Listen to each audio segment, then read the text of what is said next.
मुस्कावत है। सूरजपुर और बलरामपुर सूरज लागो होरावत है। सरगुजा के ऊंच पहाड़ी जसपुर के ठिठुरन भारी। उत्तर कोन्हा सजे सुघर जैसे बगिया बारी। बिलासपुर यौ मुंगेली संग गौरेला पेंड्रा मरवाही। रायगढ़ के तीजन बाई गावत है सुघर राही। कोरबा देवय बिजली बत्ती जांजगीर चंपाहा जागे। शक्ति और सारंगढ़ बिलाईगढ़ सबले सुंदर लागे। जय छत्तीसगढ़ जय जोहार जय मोर माटी रानी। चरण में शीश नवावन अमर तोर कहानी। तंती जिला के एक नुमाला धागा है छत्तीसगढ़ी। प्रेम भाव से बंधे हन जम्मो चाहे रत्ता हो वह सीढ़ी।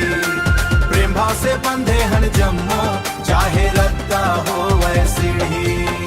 रायपुर राजधानी सोहे बलौदा बाजार के साथ।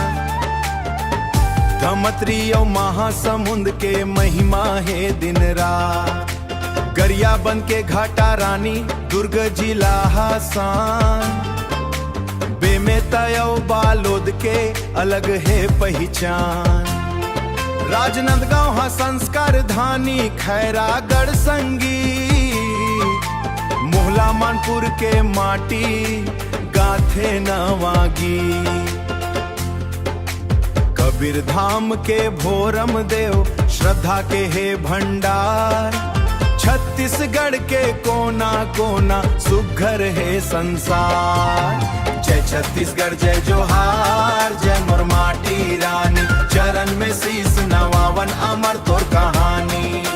तंती जिला के एक नुमाला धागा है छत्तीसगढ़ी। प्रेम भाव से बंधे हन जम्मो चाहे रत्ता हो वह सीढ़ी।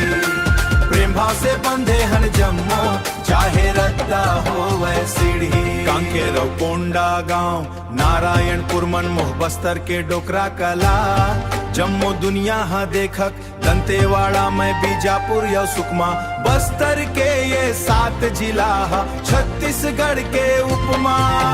जय छत्तीसगढ़ जय जोहार जय मोर माटी रानी।